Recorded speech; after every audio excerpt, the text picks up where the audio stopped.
Cancer యొక్క లక్షణాలు ఎలాగుంటాయి, ఏ లక్షణాలు ఉంటే అది క్యాన్సర్గా మనం భావించవచ్చు. ఇది ఆలోచించినట్లయితే మరి సింపుల్గా ఇంగ్లీష్లో అయితే దాన్ని కాషన్ అంటాము. CAUTION అంటే C stands for changes in the bowel and bladder habits అంటాం. అంటే తెలుగులో మలమూత్ర విసర్జనలో మార్పులు రావడము క్యాన్సర్ యొక్క లక్షణము. మీకు మల విసర్జనలో ప్రత్యేకంగా మరి అధికంగా మీకు మోషన్ అవ్వటం లేదు, లేకుంటే విరోచనాలు అధికంగా అవుతున్నాయి, విరోచనాల్లో చీము పడుతూ ఉంది, లేక రక్తం పడుతుంది, లేకుంటే మరి మీకు నార్మల్గా మోషన్స్ అవ్వటం లేదు, ఒక నెల అయినా కూడా తగ్గటం లేదు, ఈ ఇబ్బందులు నెల కన్నా ఎక్కువ రోజులు ఉన్నాయి అంటే అది క్యాన్సర్ యొక్క లక్షణం అయి ఉంటుంది. రెండోదిగా మరి శరీరంలో ఏ భాగంలో అయినా కూడా ఒక పుండు ఏర్పడి ఆ పుండు మానటం లేదు, మానని పుండు అనేటువంటిది క్యాన్సర్ యొక్క లక్షణము. మొట్టమొదటిగా మనం చూసాం మల విసర్జన, మూత్ర విసర్జనలో మార్పులు. ఉదాహరణకు మన యొక్క మూత్రంలో రక్తం వెళ్ళడం, లేకుంటే మూత్రము ఈజీగా వెళ్ళటం లేదు. సో కాబట్టి అది లక్షణం అయి ఉండొచ్చు. రెండోదిగా నేను చెప్పినట్లు మరి పుండు, మానని పుండు నోట్లో కావచ్చు, లేకుంటే స్కిన్లో కావచ్చు, ఎక్కడైనా కూడా మానకుండా పుండు ఉన్నట్లయితే, ఉదాహరణకు మరి మనం నాలుగు ఖర్చుకున్నట్లయితే ఆ యొక్క పుండు వారము 10 రోజుల్లో మానిపోతుంది. కానీ 2-3 వారాలైనా కూడా పుండు మానటం లేదు అంటే అది క్యాన్సర్ యొక్క లక్షణం అని గుర్తించాలి.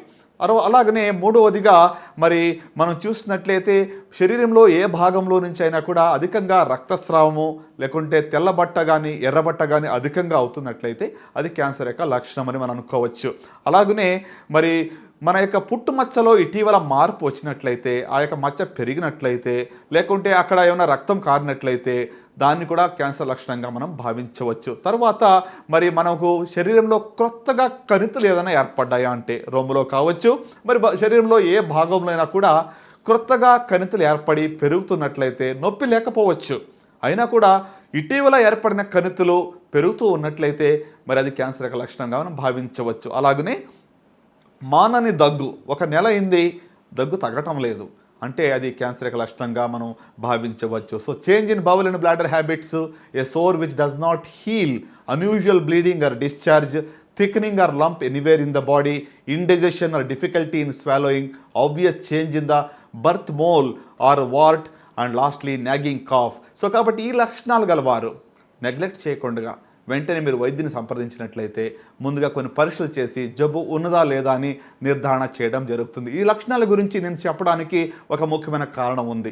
చాలామంది మన దేశంలో మరి 3వ స్టేజ్లోను 4వ స్టేజ్లోను వస్తూ ఉంటారు. ఎందుకంటే ఈ జబ్బు చాలా లేట్ స్టేజ్లో కనుగొనడానికి కారణం ఏమిటి అంటే ఈ యొక్క లక్షణాలని ఇగ్నోర్ చేసి మరి చాలా లేటుగా మా దగ్గరకు వాళ్ళు వస్తూ ఉంటారు. సో కాబట్టి 80% మంది ముదిరిన స్టేజ్లో మన దగ్గరికి వస్తారు. క్యాన్సర్ రిజల్ట్స్ బాగా ఉండాలి అంటే ముందశలో జబ్బును కనుగొంటే పూర్తిగా నయం చేయడానికి వీలు పడుతుంది. సో కనుక ముందశలో జబ్బు కనుగొనాలి అంటే లక్షణాలు మనకు తెలిసి ఉండాలి. ఈ యొక్క లక్షణాలని మనము నెగ్లెక్ట్ చేయకుండా, నిర్లక్ష్యము చేయకుండా మీరు వైద్యుని ఎదుగు వచ్చినట్లయితే ఖచ్చితంగా మరి మీకు ఈ యొక్క జబ్బు నుండి ముందుగానే బయటపడడానికి వీలు పడుతూ ఉంటుంది. సో కాబట్టి సర్వసాధారణమైనటువంటి లక్షణాల గురించి మనం తెలుసుకున్నాం. సో కాబట్టి ఈ సమయంలో మనం అర్థం చేసుకోవాల్సిన విషయం ఏంటంటే ఈ యొక్క జబ్బును బారిన పడకుండా మనం ఏమి చేయగలం, ఏమి చేస్తే క్యాన్సర్ రాకుండా ఉంటుంది అని ఆలోచిస్తే మరి క్యాన్సర్కి కారణం గురించి మనం ఆలోచించినప్పుడు ఇది జీవన శైలి వల్ల వస్తుందని మనం చూస్తూ ఉన్నాము. సర్వసాధారణమైనటువంటి మరి కారణం ఏంటి అని చూస్తే మన యొక్క జీవన శైలి అనగా మనం తినేటువంటి ఆహారం కావచ్చు, మనం తాగేటువంటి నీళ్లు కావచ్చు, మనం పీల్చేటువంటి గాలి కావచ్చు, లేక మన యొక్క అలవాట్లు కావచ్చు. అలవాట్లు అనగానే పొగ త్రాగటము, పొగ నమలటము, మరి మద్యపానం అధికంగా చేయటం, ఈ యొక్క అలవాట్ల వల్ల మన యొక్క జీవితంలో చాలా ప్రభావం పడుతూ ఉంటుంది. చాలామంది చెప్తూ ఉంటారు నేను పొగ త్రాగటం లేదు, ఇబ్బంది ఏమీ లేదు, మా ఫ్రెండ్స్ పొగ తాగుతున్నారు ఏంటి అని. కానీ సెకండ్ హ్యాండ్ స్మోక్ అని ఒకటి ఉంటుంది. దాని ద్వారా మరి మీ యొక్క మిత్రుడు పొగ త్రాగినట్లయితే వాడు వదిలిపెట్టేటువంటి ఆ యొక్క పొగలో ఉన్నటువంటి టాక్సిక్ కెమికల్స్ సుమారుగా 50కి పైగా క్యాన్సర్ కాజింగ్ కెమికల్స్ అందులో ఉంటాయి. వాటి వల్ల మరియు క్యాన్సర్ యొక్క రిస్క్ అనేటువంటిది పొగ త్రాగని వారికి కూడా ఉంటుంది. 25% లంగ్ క్యాన్సర్లు, ఊపిరితిత్తుల క్యాన్సర్లు మరి సెకండ్ హ్యాండ్ స్మోక్ వల్ల వస్తూ ఉంటున్నాయి. సో కాబట్టి మరి బైబిల్లో రాయబడినట్లుగా మరి మనం ఎవరితో సాంగత్యం చేస్తున్నాం అది కూడా చాలా ప్రాముఖ్యమని మనం గుర్తెరగాలి. ఎందుకంటే మనము మరి పొగ త్రాగపోయినప్పటికి కూడా త్రాగే వాళ్ళ దగ్గర ఉంటే మనకు కూడా రిస్క్ ఉందని గుర్తుపెట్టుకోవాలి. అలాగనే అసలు ఈ క్యాన్సర్ జబ్బు రాకుండా మనం ఏమి చేయగలం, ఎలాంటి సూత్రాలు మనం పాటిస్తే ఈ జబ్బు రాకుండా మనం చూసుకోగలం, దీని గురించి మనం మాట్లాడుకుందాం. మొట్టమొదటిగా మరి ఒకవేళ మీరు పొగ త్రాగుతున్నట్లయితే మానేయాలని నేను మనవి చేస్తున్నాను. ఎవరైనా కూడా పొగ నవ్వులుతున్నట్లయితే పొగాకును దయచేసి మానేయండి. మొట్టమొదటి సూత్రము పొగాకు నవ్వటము, పొగాకు త్రాగటము మానేయాలి. దీనివల్ల 40 నుంచి 50% క్యాన్సర్లు మనం నియంత్రించవచ్చును. సో కాబట్టి మొట్టమొదటి సూత్రము పొగాకు మానేయడము.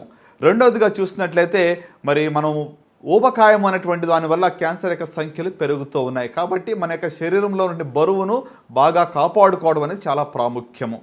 అలాగనే మూడవదిగా మరి ఫిజికల్గా యాక్టివ్గా ఉంటాం. అంటే మనం ఫిట్నెస్ చాలా ప్రాముఖ్యమైనటువంటిది కనుక ఈ రోజుల్లో ఒత్తిడి ఎక్కువగా ఉంటుంది. కాబట్టి మనం క్యాన్సర్ని నియంత్రించాలి అంటే ఫిజికల్ యాక్టివిటీ అనేటువంటిది చాలా ప్రాముఖ్యము. నాలుగవదిగా మనం చూసినట్లయితే మరి అధికంగా మద్యపానం సేవించడం వల్ల కూడా క్యాన్సర్ యొక్క సంఖ్య పెరుగుతుంది. కాబట్టి అది మానేయటం వల్ల చాలా మనకి లాభాలు కలుగుతూ ఉంటాయి. అలాగనే మరి ఐదవదిగా మనం చూసినట్లయితే అధికంగా మరి సన్లైట్లో ఎక్స్పోజ్ కాకుండా ఉంటాం. సుమారుగా 2 గంటల నుంచి 4 గంటల సమయంలో అల్ట్రావైలెట్ రేస్ యొక్క రిస్క్ ఎక్కువగా ఉంటుంది. కాబట్టి ఆ సమయంలో ఎక్కువగా మరి ఎండలో ఉండకుండా ఉంటే స్కిన్ క్యాన్సర్స్ నుంచి మనం ప్రొటెక్షన్ మనకు దొరుకుతూ ఉంటుంది. అలాగనే మరి ఏడవదిగా మనం మాట్లాడాల్సి వస్తే కొన్ని స్క్రీనింగ్ టెస్ట్ అనేటువంటివి అందుబాటులో ఉన్నాయి.